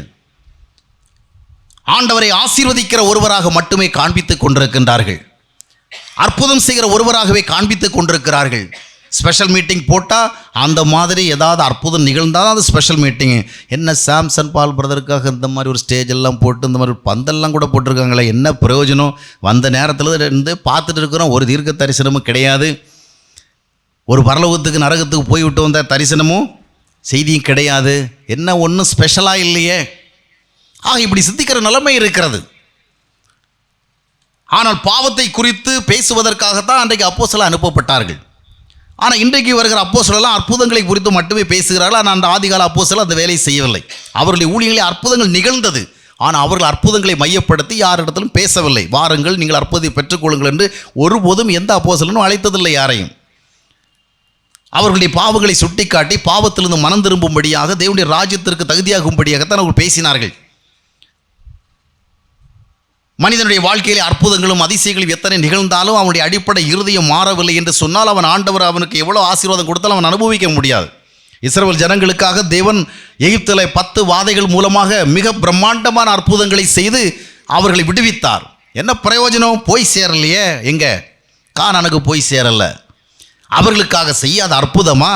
இயேசுநாதர் காலத்தில் நிகழ்ந்த அற்புதங்களை விட மோசேயினுடைய காலத்தில் ஏராளமான அற்புதங்கள் நிகழ்ந்தது. செங்கடல் பிளந்தது, யோர்தான் பிரிந்தது, வானத்திலிருந்து 40 ஆண்டுகள் மன்னா பொழிந்தது, அக்னி ஸ்தம்பம் சென்றது, மேக ஸ்தம்பம் சென்றது. என்ன பிரயோஜனம்? இறுதியிலே ஒரு காலேப்பு ஒரு யோசுவாவும் தான் மிஞ்சினார்கள். இத்தனை அற்புதங்களை கண்ட மக்கள், இவ்வளோ அதிசயங்களை கண்ட மக்கள், இத்தனை வல்லமையான காரியங்களை பிரத்யட்சமாக பார்க்கின்ற வாய்ப்பை பெற்ற மக்கள் போய் சேரவில்லை. They did not enter into the blessed land. அதற்காகத்தான் தேவன் அவளை அழைத்திருந்தார். ஆனால் அத்தனை அற்புதங்களும் அத்தனை அதிசயங்களும் அவர்களை அங்கே கொண்டு போய் சேர்க்கவில்லை. காரணம் என்ன? அவர்கள் தங்களுக்குள் இருந்த பாவத்தை உணரவில்லை, அந்த பாவத்தை விட்டு வெளியே வரவில்லை, தங்களுடைய மனதினுடைய கடினத்தன்மைக்கு இசைந்து போய் கொண்டிருந்தார்கள். ஆக நமக்குள் இருக்கின்ற பாவம் அகலாத வரைக்கும் நம்முடைய வாழ்வில் எவ்வளோ உயர்நிலைகளை அடைந்தாலும் அது உண்மையான சமாதானத்தை கொண்டு வராது. சாப்பிட்றதுக்கு எவ்வளோதான் நல்ல டேஸ்டியான ஃபுட்டு வீட்டில் இருந்தாலும் சரி, நிறைய ஸ்வீட்ஸ் இருந்தாலும் நம்முடைய வயிறு சரியாக இல்லைன்னு சொன்னால் அதை அக்செப்ட் பண்ணாது இல்லையா? சிலர் தீபாவளி நேரத்தில் எதாவது கிடைச்சதெல்லாம் வாங்கி சாப்பிட்டுட்டு அவதிப்படுறாங்க இல்லையா? ஆசைக்கு என்ன செய்ய முடியல, அணை போட முடியலை. ஏதோ ஃபங்க்ஷனில் போகிறோம், கருப்பாக ஒரு பாயசம் போடுறாங்க, சிகப்பாக ஒரு பாயசம் போடுறாங்க, ஒயிட்டாக ஒரு பாயசம் போடுறாங்க. டாக்டர் வார்னிங் மேலே வார்னிங்காக கொடுத்துருக்கிறாரு, கொஞ்சம் கூட சுகர் எடுத்துக்காக்கன்னு 3 பாயசத்தையும் பார்த்தப்பட்டு ஏதாவது 1-2 பாயசத்தை கூட சாப்பிடாமல் எப்படி போகிறது? வீட்டில் தான் நமக்கு தடை உத்தரவு, வெளியாவது கொஞ்சம் சுதந்திரமாக இருப்போம், சாப்பிட்றாங்க. அப்புறம் என்ன பண்ண வேண்டியிருக்குது? அவதிப்பட வேண்டியது. என்னுடைய ஒரு நண்பர் ஒரு மரித்தே போயிட்டார். அவர் சொல்லுவார், எல்லாத்தையும் ஒரு விசுவாசத்தோடு சாப்பிட வேண்டியதான். அதை சாப்பிடாத, இதை சாப்பிடாத, அது சரி வர, இது சரி வராது, போனால் போய் சேரலாம். போயிட்டார். ஆக இது போல தான் சாப்பிட்றதுக்கு இருந்தாலும் 10 மூட்டை சுகர் வீட்டில் இருந்து என்ன பிரயோஜனம்? இவருக்கு டயபெட்டிஸ் இருந்தால் ஒன்றும் பண்ண முடியாது. அதுபோலவும் பாவம் என்பது நம்முடைய வாழ்க்கைக்குள் இருக்கின்ற பொழுது எவ்வளவுதான் வாழ்க்கையில் உயர்நிலைகள் அடைந்தாலும் அதனுடைய உண்மையான ஆசீர்வாதங்களை நம்ம அனுபவிக்க முடியாது. கடவுளே நம்மளை ஆசீர்வதித்தாலும் அந்த ஆசீர்வாதம் தங்காது. சாலோமனை கர்த்தர் ஆசீர்வதிக்கலையா? சாலோமனை அது ஆசீர்வதித்தது யார்? தேவன் தான் ஆசீர்வதித்தார். ஆனால் அவன் வாழலையே. இஸ்ரவேல் ஜனங்களை யார் ஆசீர்வதித்தார்? தேவன் தான் ஆசீர்வதித்தார். அவர் வாழலையே. காரணம் என்ன? தேவனுக்கு பிரியமான அந்த பரிசுத்த நிலையை அடைவதற்கு ஆர்வமற்ற எவர்களையும் தேவனே வாழ வைக்க முடியாது. ஆண்டவரை விரும்பினாலும், ஆண்டவரை அள்ளி அள்ளி கொட்டினாலும் என்ன செய்ய முடியாது? அவர் ஆசீர்வதிக்கப்பட முடியாது. நான் சில இடங்களில் அந்த காட்டேஜ் ப்ரேயர் என்று சொல்லப்படுகிற ப்ரேயர்கள்லாம் போயிருக்கிறேன். அப்படி போகும் பொழுது அவங்க அதனுடைய அந்த அக்கேஷனை சொல்லுவாங்க, அந்த பர்பஸை சொல்லுவாங்க, எதுக்காக இந்த தேங்க்ஸ் கிவிங் ப்ரேயர் நடத்துகிறோம் அப்படின்னு சொல்லுவாங்க. எதுக்கு சொல்லுகின்ற பொழுது சொல்லுவார்கள், நாங்கள் இந்த ஊருக்கு சாதாரணமான ஒரு நிலைமையில் வந்தோம், கர்த்தர்களுக்கு நல்ல வேலையை கொடுத்தார், நல்ல வருமானத்தை கொடுத்தார், நல்ல வீட்டை கொடுத்தார், பிள்ளைகளை கொடுத்தார், பிள்ளைகளுக்கு நல்ல கல்வியை கொடுத்தார், பிள்ளைகளை நல்ல இடங்களில் கல்யாணம் பண்ணி வைக்க உதவி செய்தார், இப்படியெல்லாம் சொல்லிக்கிட்டே போவாங்க. இதெல்லாம் கர்த்தர் செய்த நன்மைன்னு சொல்லுவாங்க. ஆனாலும் அந்த கர்த்தராலே வரவேண்டிய விசேஷமான நன்மையாகிய அந்த பரிசுத்த வாழ்வை பெற்றுக்கொண்டார்கள் என்றால் இல்லை. கல்யாணமானால் நன்றி கூட்டம், வியாதியிலிருந்து விடுதலை பெற்றால் நன்றி கூட்டம், வீடு கட்டினால் நன்றி கூட்டம். ஆனால் ஆண்டவர் என்னை ரட்சித்திருக்கிறார் என்று சொல்லி நன்றி கூட்டம் நடத்துகிற யாரையாக எத்தனை பேர் இருக்கிறாங்க? என் ஆண்டவர் ரட்சித்திருக்கிறார், தம்முடைய இரத்தத்தை சிந்தி ஜீவனை கொடுத்து அவர் எனக்கு உருவாக்கின அந்த பாவ நிவாரணத்தை, பாவ விடுதலையை, பாவ மன்னிப்பை நான் பெற்றுக்கொண்டேன், இது என்னுடைய வாழ்க்கையில் நிகழ்ந்த ஒரு பெரிய நிகழ்வு என்று சொல்லி ஒரு நன்றி கூறுகிற ஜனங்கள் எங்கே இருக்கிறார்கள்? ஏதோ பொருளாதார ரீதியாக சில ஆசீர்வாதங்களை பெறுகின்ற பொழுது அதை ஆசீர்வாதம் என்று எண்ணுகிறார்கள். இவையெல்லாம் பெற்றாலும், இவையெல்லாம் ஆண்டவரிடத்திலிருந்து வந்தது என்று சொன்னாலும், அந்த ஆண்டவரால் வருகின்ற ரட்சிப்பு இல்லை என்று சொன்னால் பிரயோஜனம் இல்லையே. சகையனுடைய வீட்டுக்கு இயேசு கிறிஸ்து சென்று திரும்பி வருகிற பொழுது என்ன சொன்னார்? இந்த நாளிலே இந்த வீட்டுக்கு நிறைய நன்மை வந்தது என்றா சொன்னார். இந்த நாளிலே இந்த வீட்டுக்கு என்ன வந்தது? ரட்சிப்பு வந்தது. ஏற்கனவே நிறைய பணம் வந்திருக்குது, செல்வம் நிறைய வந்திருக்கு, ஆனால் இன்றைக்கு தான் ரட்சிப்பு வந்திருக்கிறது. ஆக உண்மையான ரட்சிப்பு நம்முடைய வாழ்க்கையில் வருவது தான் நம்முடைய வாழ்க்கையிலே தேவனுடைய பார்வையில் மிகப்பெரிய ஆசீர்வாதம்.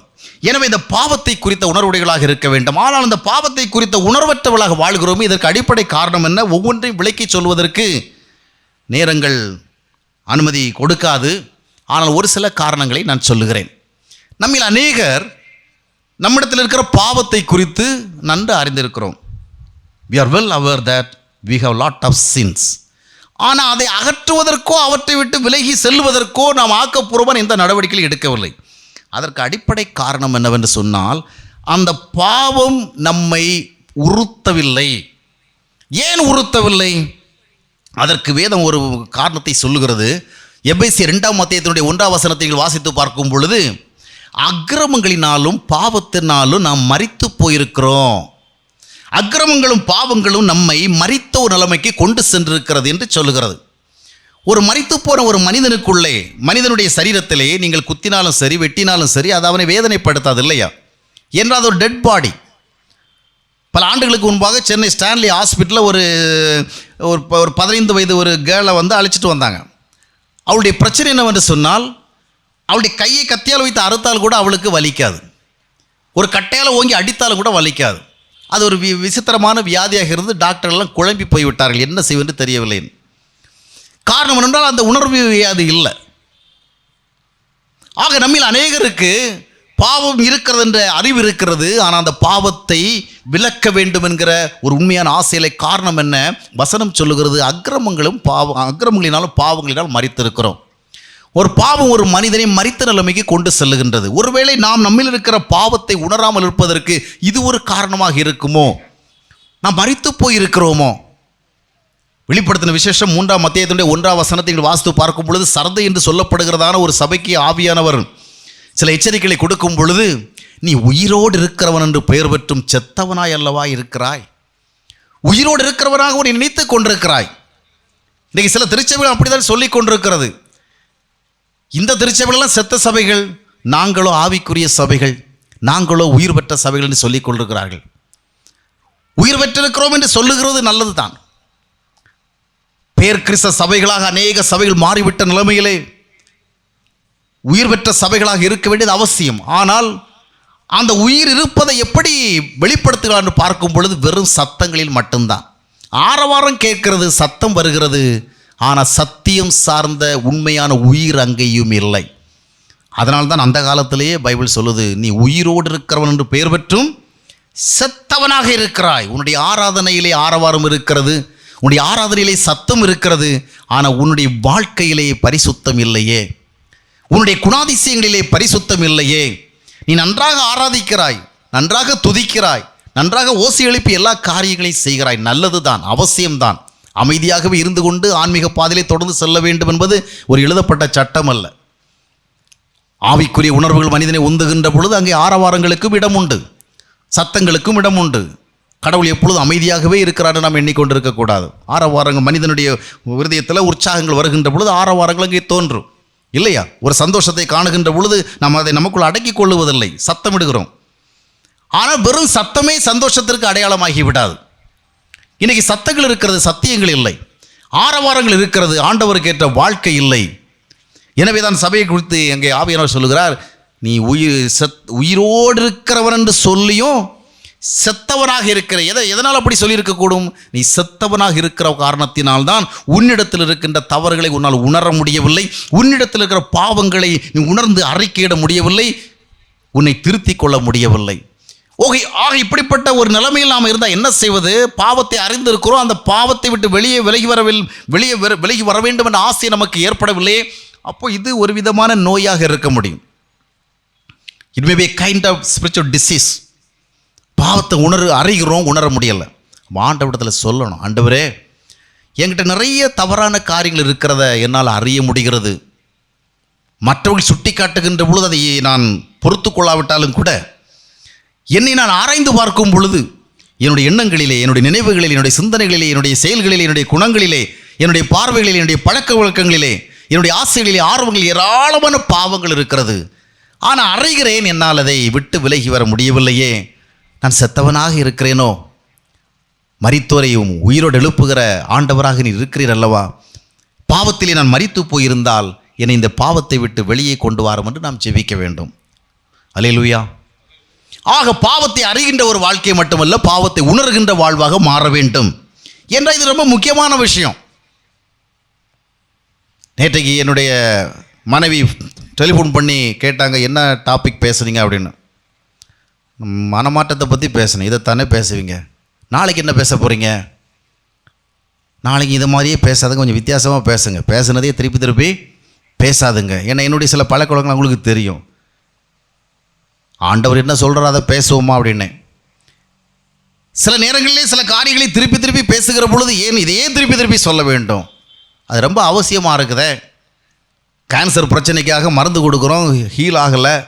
அதுக்காக நாம் உடனே என்ன பண்ண முடியும்? ஹார்ட் அட்டாக்காக மருந்து கொடுக்க முடியுமா என்ன? அது குணமாகிற வரைக்கும் அதுதான் மருந்து கொடுக்கணும் இல்லையா? ஆக சில நேரங்களில் இது மிக முக்கியம். பாவம் என்பது நம்முடைய வாழ்க்கையில் மிகப்பெரிய பிரச்சனை. அதை நம்ம சாதாரணமாக எடுத்துக்கொள்ளக்கூடாது. இதற்கு சரியான ஒரு வழியை கண்டுபிடிக்காத வரைக்கும் நம்ம அடுத்தபடிக்கு சென்று பெரிய பெரிய காரியங்களை கற்றுக்கொள்ள பிரயோஜனம் இல்லை. சிலருக்கு 1000 வருட அரசாட்சியை பற்றி சொல்லணும், உபத்திரவ காலத்தை பற்றி சொல்லணும், அந்தி கிறிஸ்துவை பற்றி சொல்லணும், கடைசி காலத்தில் வருகிற தீர்க்கதரிசிகளை பற்றி சொல்லணும். இப்படிப்பட்ட விசித்திரமான ஆசைகள் எல்லாம் உண்டு. அடிப்படை ரட்சிப்பிற்கே வராத பட்சத்தில் 1000 வருட அரசாட்சியை பற்றி சொல்லி என்ன பிரயோஜனம்? இல்லை அந்தி கிறிஸ்துவனுடைய அரசாட்சியை பற்றி சொல்லி என்ன பிரயோஜனம்? முதலாவது வந்த இயேசு கிறிஸ்துவ வருகிற ரட்சிப்பை பெற்றுக்கொள்ளாத நிலைமையில் 2ஆம் வருகை குறித்து சொல்லி என்ன பிரயோஜனம்? ஆக பாவம் it's a very serious matter. அதை நம்ம சாதாரணமாக எடுத்துக்க கூடாது. ஆக நம்மிடத்தில் பாவம் இருந்தும் அந்த பாவத்தை விட்டு நாம் வெளியே வராமல் இருப்பதற்கு நாம் ஒருவேளை மரித்த நிலைமையில் இருக்கின்றோமோ அதை நாம் உணர வேண்டும். அப்படிப்பட்ட சில உணர்வு நிலைகளுக்கு வருவதற்காகத்தான் இது போன்ற விசேஷ கூட்டங்கள் ஏற்பாடு செய்யப்படுகின்றது. இதை எல்லாரும் பயன்படுத்தி கொள்ளாவிட்டாலும் கூட பயன்படுத்தி கொள்கிற நீங்கள் பாக்கியவான்கள். அநேகர் வந்திருக்கலாம், வரவில்லை. ஆனால் நீங்கள் வந்திருக்கிறீர்களே, அது சந்தோஷமான விஷயம். இப்படிப்பட்ட சூழ்நிலைகளிலே தேவன் நம்மோடு பேசுகிறார், உணர்த்துகிறார். அது எதற்காக? நம்மை தவறானவர்களாக காட்டிக் கொண்டிருப்பதற்காக அல்ல, நம்முடைய குறைகளை சுட்டிக்காட்டி நம்மை வேதனைப்படுத்துவதற்காக அல்ல. அவர் நமக்காக ஆயத்தம் பண்ணி வைத்திருக்கிறதான ஆசீர்வாதங்களுக்கு நாம் பங்குடையவர்களாக மாற வேண்டும். கல்வாரி சிலுவையிலே ஆண்டவராக இயேசு கிறிஸ்து நம்முடைய இரத்தத்தை சிந்தி நமக்கு ஜீவனை கொடுத்திருக்கின்றார். அது நம்முடைய வாழ்விலே அனுபவிக்கப்படாமல் போய்விடக்கூடாது என்பதற்காகத்தான் ஆண்டவர் பேசுகிறார். அல்லேலூயா. யார் ஒருவர் இன்னொருவருடைய வாழ்க்கையில் இருக்கிற உண்மையான நிலைமையில் எடுத்துச் சொல்லுகிறாரோ அவர் மேல் தான் அவர் உண்மையான கரிசனை உடையவராக இருக்கிற அர்த்தம். ஆண்டவர் நம்முடைய வாழ்க்கையில் இருக்கிற குறைபாடுகளை ஹைலைட் பண்ணி காண்பிக்கிறார் என்றால் அவைகளிலிருந்து நாம் வெளியே வர வேண்டும் என்று அவர் ஆசைப்படுகிறார். நம்முடைய வாழ்வை ஆசீர்வதிக்க விரும்புகிறார். எனவே இந்த பாவத்தை குறித்து நாம் சீரியஸாக சிந்திக்க வேண்டும். பாவத்தை அறிகிறோம், ஆனால் அதை விட முடியவில்லை என்றால் மரித்த நிலைமையில் இருக்கிறோமோ? இன்னொன்றை குறித்து பார்ப்போம். 1 யோவான் 1ஆம் அத்தியாயத்தினுடைய 6-7 வசனங்களை வாசித்து பார்க்கும் பொழுது அங்கே ஒரு உண்மை சொல்லப்பட்டிருக்கிறது. குறிப்பாக 7ஆம் வசனத்தை வாசிக்கும் பொழுது, அவர் ஒளியில் இருக்கிறது போல நாமும் ஒளியில் இருந்தால் அவரோடு ஐக்கியப்பட்டிருப்போம். அவருடைய குமாரனாகிய இயேசு கிறிஸ்துவினுடைய இரத்தம் நம்மை சகல பாவங்களிலிருந்தும் நம்மை நீக்கி ரட்சிக்கும். அந்த வசனத்தை நீங்கள் நல்லா கவனித்து பார்க்கணும். அவர் ஒளியில் இருக்கிறது போல நாமும் ஒளியில் இருந்தால் என்ன நடக்கும்? அவரோடு ஐக்கியப்பட்டிருப்போம். அடுத்தபடியாக வருகிறது, அவருடைய குமாரனாகிய இயேசு கிறிஸ்துவின் இரத்தம் நம்மை சகல பாவங்களை நீக்கி ரட்சிக்கும். நாம் தான் ஒளியாக இருக்கிற அவரோடு ஐக்கியமாக இருக்கிறோமே, அதற்கு பிறகு குமாரனுடைய இரத்தம் நம்மை சுத்திகரிக்க வேண்டிய அவசியம் என்ன? நாம் சுத்தமாக இருக்கிறதுனால அவரோடு ஐக்கியமாக இருக்கிறோம். நான் அந்த வசனத்தை திரும்ப திரும்ப வாசித்து பார்த்தேன். அவரோடு ஐக்கியப்பட்டிருக்கிறோம், அவர் ஒளியில் இருக்கிறது போல நாமும் ஒளியில் இருக்கிறோம். அதற்கு பிறகு எதற்கு சுத்திகரிப்பு? அங்கே உண்மை இருக்கிறது. என்ன உண்மை? பாருங்கள், ஒரு மனிதனுடைய வாழ்க்கையிலே தேவ உறவு இருக்க வேண்டும். அந்த தேவ உறவு ஒரு வெளிச்சம் போன்றது. தேவ உறவை உடைய ஒரு மனிதன் வெளிச்சத்திலே வாழ்கிற ஒரு மனிதன். எனவே தான் ஆண்டவராக இயேசு கிறிஸ்து சொன்னால், நான் இந்த உலகத்திற்கு வெளிச்சமாக இருக்கேன், இந்த லைட் ஆஃப் த வேர்ல்டு, இந்த உலகத்துக்கு நான் வெளிச்சமாக இருக்கிறேன். இந்த இயேசு கிறிஸ்துவோடு நாம் வாழ்கின்ற பொழுது we have fellowship with Christ. இப்போ நமக்கு அவரோடு ஃபெலோஷிப் இருக்கிற பொழுது also we have fellowship with the light. இப்போ லைட்டோடு நமக்கு ஐக்கியம் இருக்கிறது என்றால் அப்பொழுது என்ன நடக்கும் என்று நினைக்கிறீர்கள்? நீங்கள் வெளிச்சத்தில் இருந்தால் என்ன நடக்கும்? ஒன்றும் வேண்டாம். இங்கே எவ்வளோ டியூப் லைட்டு போட்டிருக்கிறாங்க. இந்த மாதிரி டியூப் லைட்டே போடாமல் ஏதோ சாதாரணமாக ஒரு குண்டு பல்பு எங்கேயோ போட்டிருக்காங்க, ஃபுல்லாக இருட்டாக தான் இருக்குது, ரொம்ப டிம்மாக இருக்குது. இப்படிங்கிற மாதிரி ஒரு சிச்சுவேஷன் இருந்திருந்தால் உங்களில் நிறைய பேர் இந்த அளவுக்கு நல்ல சட்டை நல்ல விதமாக ட்ரெஸ் பண்ணிட்டு வந்திருக்க மாட்டீங்க. அப்படித்தானே? அப்படித்தானே? சாதாரணமாக வந்திருப்பீங்க. நாம் எப்படி போனால் யார் பார்க்க போகிறா? அவன் வெளிச்சத்தில் என்ன நடைபெறுகிறது என்றால் நம்முடைய உண்மையான நிலைமைகள் வெளியரங்கமாக்கப்படுகிறது. அப்படி வெளியரங்கமாக்கப்படுகிற பொழுது நம்முடைய தவறுகள் அங்கே சுட்டி காட்டப்படுகிறது.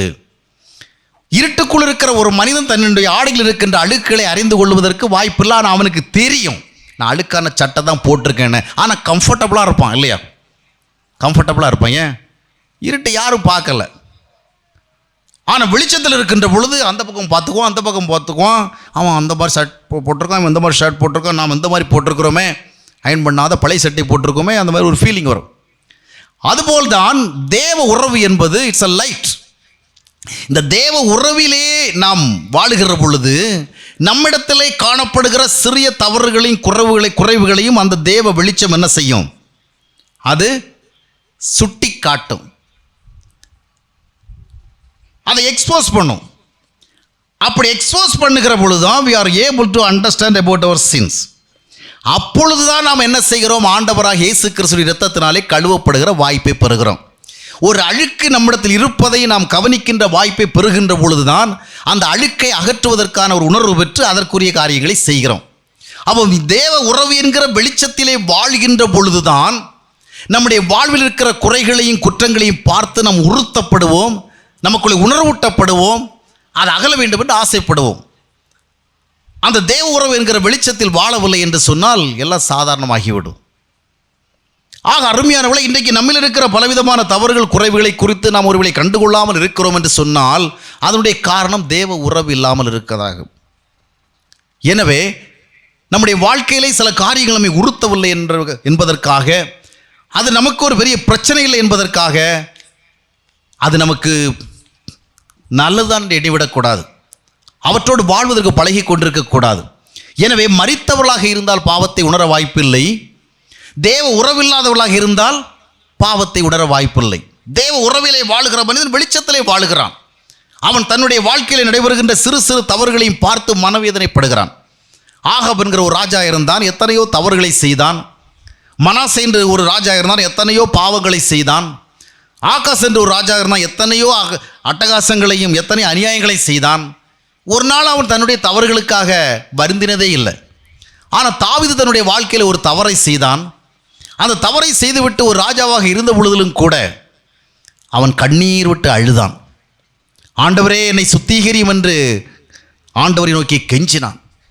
ஈசோப்பினால் என்னை சுத்திகரியும், give me back the joy of salvation என்று ஆண்டவரை நோக்கி கெஞ்சினான். காரணம் என்னவென்றால் தேவ உறவுடன் வாழ்ந்து பழகியிருந்த காரணத்தினாலே, தேவன் உறவு என்கிற வெளிச்சத்திலே வாழ்ந்து பழகியிருந்த காரணத்தினாலே தன்னுடைய வாழ்க்கையிலே தன்னுடன் ஒட்டி கொண்டிருக்கிற அந்த அழுக்கான நிலைமை அவனை வருத்தினது. அரண்மனையிலே வாழ்ந்தாலும் ராஜ நிலைமையிலே வாழ்ந்தாலும் தேவனுக்கு பிரியமற்ற ஒரு காரியத்தோடு தான் வாழுகின்ற அந்த சூழ்நிலை அவனை வேதனைப்படுத்தினது. எனவேதான் அவன் கண்ணீர் விட்டு கதறி ஆண்டவரிடத்திலே மன்னிப்பு கேட்டான். மகிழ்ச்சியாக இருப்பதற்கும் சந்தோஷமாக இருப்பதற்கு எத்தனையோ வாய்ப்புகள் அவனுடைய அரண்மனையில் இருந்த பொழுதிலும் கூட கர்த்தருடைய ஐக்கியத்தின் மூலமாக வருகிற சந்தோஷத்தை இழந்து அவன் வேதனையுற்று, ஆண்டவரே அந்த சந்தோஷத்தை எனக்கு தாரோம், அந்த மகிழ்ச்சி எனக்கு தாரோம். நான் ஆடுகளை மேய்த்து கொண்டிருந்த காலகட்டங்களிலே உம்மோடு உறவாடி, உம்மோடு பேசி, உம்மோடு பழகி அந்த நாட்களிலே என்னுடைய இருதயத்தில் நீர் கொடுத்த சந்தோஷம் எவ்வளோ அருமையானது. இப்பொழுது நான் அரண்மனையில் இருந்தாலும் பாவத்தை செய்து அதனுடைய விளைவாக என்னுடைய அமைதியை இழந்து, என்னுடைய சந்தோஷத்தை இழந்து, என்னுடைய நம்பிக்கை இழந்து நான் நிலைகுலைந்து நிற்கிறேனே, எனக்குள் மகிழ்ச்சி இல்லையே. ஆடுவதற்கு வாருங்கள் என்றால் அநேகர் ஆடுவார்கள், பாடுவதற்கு வாருங்கள் என்றால் அநேகர் பாடுவார்கள்.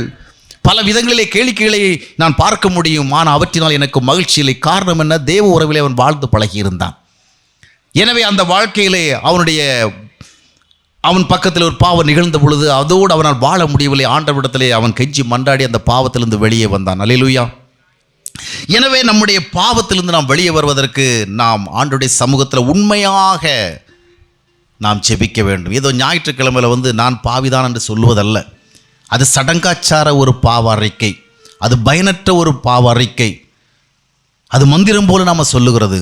சில நேரங்களிலே அதன் மூலமாக நாம் தேவனை கோபப்படுத்துவதும் ஒரு உண்மை. ஏனென்றால் பாவத்திலிருந்து வெளியே வருவதற்கு ஆண்டவர் எல்லா காரியங்களையும் செய்து வைத்த பிறகும் அதனை நாம் பயன்படுத்தாதபடிக்கு ஆண்டவரிடத்தில் வந்து நாம் பாவி பாவி என்று சொல்வது அவருக்கு கோபத்தை தான் ஏற்படுத்தும். ஒரு டாக்டர்கிட்ட போங்க, அந்த டாக்டர்கிட்ட போயிட்டு, டாக்டர் கழுத்து ரொம்ப வலிக்குது டாக்டர், முதுகு ரொம்ப வலிக்குது டாக்டர், நிற்க முடியல டாக்டர், காலெல்லாம் தளர்ந்து போகுது டாக்டர், அடிக்கடி மயக்கமாக வருது, அசதியாக வருது, இரவெல்லாம் தூக்கமே இல்லை டாக்டர், எல்லாம் சொல்லிவிட்டு போயிட்டு வரட்டுங்களா டாக்டர் அப்படி சொல்லி போயிட்டே இருக்கிறான். அடுத்த வாரமும் வரான், டாக்டர் ஞாபகம் இருக்குதா, போன வாரமும் வந்துட்டு போனேன், அதே வேதனை தான், அதே முதுகு வலி தான், அதே கால் வலி தான், கை வலி தான், எல்லா வலியும் இருக்குது டாக்டர், ரொம்ப கஷ்டப்படுறேன் டாக்டர், டாக்டர் நான் போயிட்டு வரட்டுங்களா. இப்படியே சொல்லிட்டு போனால் இந்த மாதிரி திரும்ப திரும்ப வந்து அந்த டாக்டர் என்ன பண்ணுவார், ஒரு வேலையாளை கூப்பிட்டு இனிமேப்பட்டு இவன் உள்ளே வந்தானா என்ன செய்யக்கூடாது, இவன் உள்ளே விடக்கூட 4 போட்டு அனுப்புன்னு சொல்லுவான்ல. ஏன் நோய்களெல்லாம் வந்து சொல்கிறான், அந்த நோய்க்கு ஒரு மருந்துக்கு ஒரு வழிக்கு அவன் வாய்ப்பு கொடுக்க மாட்டேங்கிறான். எல்லா கம்ப்ளைண்ட்ஸும் சொல்கிறான், அதை பார்த்துட்டு அவனுக்கு எதாவது சிகிச்சை பண்ணலான்னா அதுக்குள்ளாடி போயிடுறான். இப்போ நோய்களை சொல்லுகிறதுனாலே டாக்டர் சந்தோஷப்பட மாட்டார், அது அவரை வந்து இன்சல்ட் பண்ணுற மாதிரி இருக்கும் இல்லையா. பாவத்தை விட்டு வெளியே வருவதற்கு விருப்பம் இல்லாமலே நாம் பாவிகள் பாவிகள் பாவிகள் என்று ஆண்டவரிடத்தில் சொன்னால் அது அவர் நம்ம வெறுப்பேற்றுற விஷயம், கோபமூட்டுகிற விஷயம். நமக்கு அது ஒருவேளை நம்முடைய உண்மையை சொல்லுவது என்கிற ஒரு திருப்தியை தரலாம், இல்லை.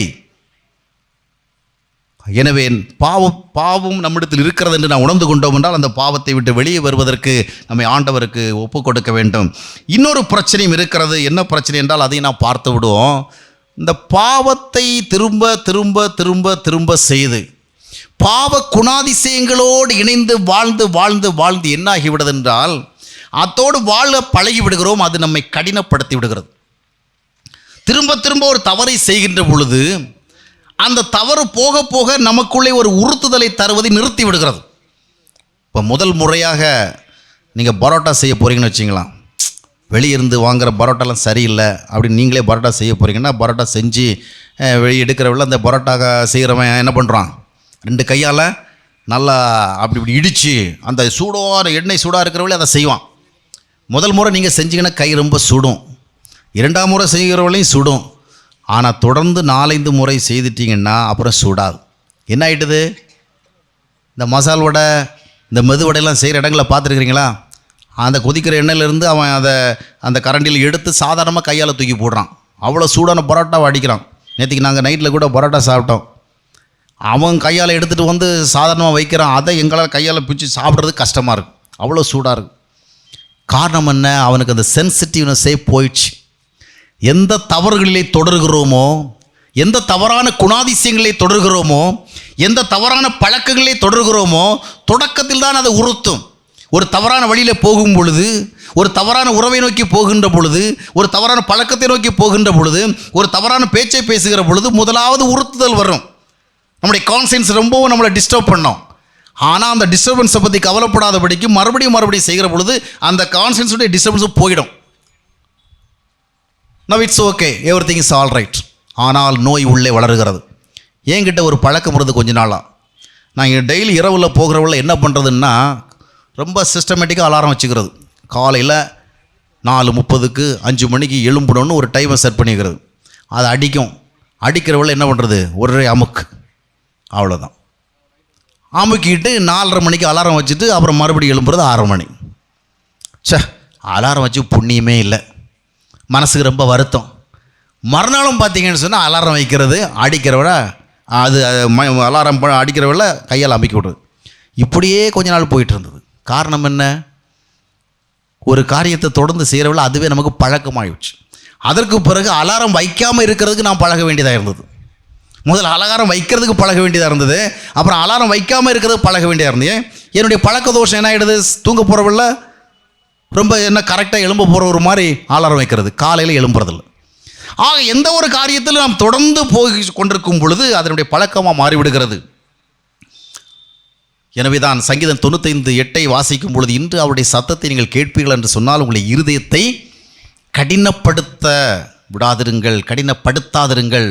அதனுடைய அர்த்தம் என்ன, கடினப்படுத்தாதுங்கன்னு சொன்னால், உதாரணமாக ஒரு ஈர மண் இருக்குது, களிமண் ஈரமாக இருக்குது, இந்த ஈரமாக இருக்கிற நேரத்தில் இந்த பாத்திரத்தை எப்படி வேணாலும் வளையணும் இல்லையா, ஷேப் பண்ணிக்கலாம். சரியாக வரலன்னா கூட அதை அப்படி இப்படி தட்டி சரி பண்ணிக்கலாம். ஆனால் காய விட்டோம்னா அதுக்கு பிறகு நம்ம ஷேப் பண்ண போனால் என்ன நடக்கும்? அது நாம் விரும்புகிற ஷேப்புக்கு வராது, உடையத்தான் செய்யும். நீங்கள் நிறைய பேர் தங்களுடைய பிள்ளைகளை கூட பார்த்தீங்கன்னா 5 வயசில் அதுகளை சரியாக வளர்க்குறது கிடையாது, 6 வயசில் வளர்க்குறது கிடையாது, 7 வயசில் வளர்க்குறது கிடையாது. சின்ன பிள்ளைங்க, அதுக்கு என்ன தெரியும், பாவம் சின்ன குழந்தைங்க, அதுக்கிட்ட போய் நீங்கள் இவ்வளோ கோச்சிக்கிறீங்களேன்னு சொல்லுவாங்க. அதுக வளர்ந்து அதுக்குன்னு அதுகளுக்குன்னு ஒரு ஜட்ஜ்மெண்ட் வரும். அப்போ தானாகவே சரியாடும்பாங்க. 6 வயசில் விட்டுருவாங்க, 7 வயசில் விட்டுருவாங்க, 8 வயசில் விட்டுருவாங்க, 9 வயசில் விட்டுருவாங்க. 10 வயசை தாண்டி போவோம், அது செல்ஃபோன் எடுத்து பேச ஆரம்பிக்கும். அம்மா அப்பாவை பக்கத்தில் வச்சுட்டே கச்சிதமாக காரியத்தை நடத்திக்கிட்டு இருக்கோம். அப்புறம் தான் அட பாவி மவளை, அட படுபாவி மகனே, நீ இப்படி இருப்பான்னு நினைக்கலையே. அப்போ உடனே என்ன செய்கிற, திருத்த ஆரம்பிப்பாங்க. திருத்த ஆரம்பிக்கிறவள் என்ன செய்யும், உடையத்தான் செய்யுமே ஒழிய ஒழுங்குபடாது. 15 வயசு 16 வயசு ஆன பிறகு பிள்ளைங்களை திருத்த போனீங்கன்னு சொன்னால் அது உடையுமே ஒழிய அது என்ன செய்யாது, உருவம் மாறாது. அதனால தான் சின்ன வயசுலேருந்தே கர்த்தருக்கேற்ற போதனைகளில் பிள்ளைகளை வளர்ப்பீர்களாக என்று பைபிள் சொல்லுது. ஆக நாம் ஈரத்தை இழந்து விட்டோம் என்றால், காய விட்டு விட்டோம் என்று சொன்னால் அதற்கு பிறகு அதை சரி பண்ண முடியாது. தேவன் நம்மை எச்சரிக்கிறார், தேவன் நம்மை உணர்த்துகிறார், உணர்கிறோம். சில நேரம் பாருங்கள், கூட்டங்களை வந்து ஆண்டுடைய வார்த்தையை கேட்கும் பொழுது உணர்த்துதலை கொடுக்கிறது. ஆனால் அடுத்த களங்கத்திலே சென்று, அடுத்த சூழ்நிலை கடந்து சென்று இந்த உணர்வுகளை நாம் மறக்கிறோம். அதற்கு பிறகு கடவுளுடைய வார்த்தைகள் எப்படி வந்தாலும் கேட்டுகிட்டே இருப்பேன் மொழி, அது நம்மளை டிஸ்டர்ப் பண்ணாது. அப்படின்னா நம்ம ரொம்ப கிரிட்டிக்கல் ஸ்டேஜுக்கு போயிட்டோன்னு அர்த்தம். காஞ்சி போச்சுது, இனி என்ன செய்யும், உடையத்தான் செய்மை ஒழிய உருமாறாதுங்கிற நிலைமை ஏற்பட்டு விடும். ஆக ஆண்டவர் நம்முடைய தவறுகளை குறித்து, பாவங்களை குறித்து உணர்த்துகின்ற பொழுது அது தேவன் நமக்காக ஒரு நல்ல காரியத்தை செய்து கொண்டிருக்கின்றார், நம்மை நேசித்து அந்த காரியங்களை செய்கிறான்னு உணர்ந்து அந்த பாவங்களுக்காக ஆண்டவரிடத்தில் மனம் திரும்ப வேண்டும். அல்லேலூயா. மனம் திரும்புகிற ஒரு பாவி நிமித்தமாக பரலோகத்தில் மிகுந்த சந்தோஷம். நாம் கொடுக்கிற காணிக்கைகள் பரலோகத்துக்கு சந்தோஷம்னு பைபிள் சொல்லலை. நாம் செய்கிற ஊழியங்கள் பரலோகத்துக்கு சந்தோஷம்னு பைபிள் சொல்லலை. ஆனால் நம்முடைய பாவத்தை உணர்ந்து மனம் திரும்புகின்ற பொழுது பரலோகத்திலே சாதாரண சந்தோஷம் இல்லை, எப்படிப்பட்ட சந்தோஷம், தேர்ஸ் a great joy, மிகுந்த சந்தோஷம். பரலோகத்திற்கு சந்தோஷத்தை கொடுக்கிற மக்களாக நாம் மாற வேண்டும். பரலோகத்திற்கு சந்தோஷத்தை கொடுக்காதபடிக்கு எவ்வளோதான் காணிக்கைகள் கொடுத்தாலும் சரி, எவ்வளோதான் உடல் உழைப்புகளை கொடுத்தாலும் சரி தான், எவ்வளோ பக்தி காரியங்களை செய்தாலும் அது தேவனை பிரியப்படுத்தாது. It cannot please God. எனவே ஆண்டவர் நம்மை நேசிக்கிறார், நம்மை கரிசனை கொண்டிருக்கிறார். அவர் பாவம் தொடர்பான காரியங்களில் மறுபடியும் பேசுகிறார் என்றால் அவைகள் மூலமாக நம்முடைய வாழ்க்கைக்கு ஒரு உண்மையான ஆசீர்வாதம் வர வேண்டும் என ஆண்டவர் விரும்புகிறார். அந்த பாவங்கள் தொடரும் என்றால் நாளைய தினத்தில் நம்முடைய வாழ்வில் என்ன நிகழும் என்று சொல்ல இயலாது, நம்முடைய வாழ்வு எப்படி மாறும் என்று சொல்ல முடியாது. எனவே தேவன் நமக்கு முன்னெச்சரிக்கை கொடுக்கிறார்.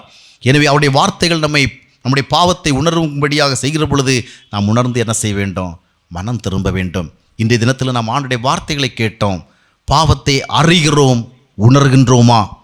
அறிந்த பாவத்தை விட்டு விடுவதற்கு நாம் முன் வருகின்றோமா?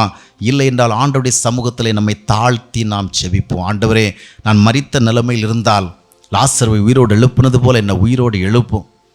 நான் வெளிச்சமற்ற ஒரு இருளில் இருந்தால் உம்முடைய உறவாகிய வெளிச்சத்திற்கு என்னை அழைத்து செல்லும். நான் மறத்து போன ஒரு நிலைமைக்கு சென்றிருந்தால் தயவாக மீண்டும் எனக்கு ஒரு தருணத்தை தாரும். என்னை நீர் புதிய வடிவத்தில் உருவாக்குவீராக, எனக்கு ஒரு புதிய வடிவம் தருவீராக என்ற ஆண்டவருடைய சமூகத்தில் ஜெபிப்போம். ஆண்டவர் தருகிற நல்ல வாய்ப்புகளை பயன்படுத்திக் கொள்ளும். கர்த்தர் நம்மை ஆசீர்வதிப்பார்.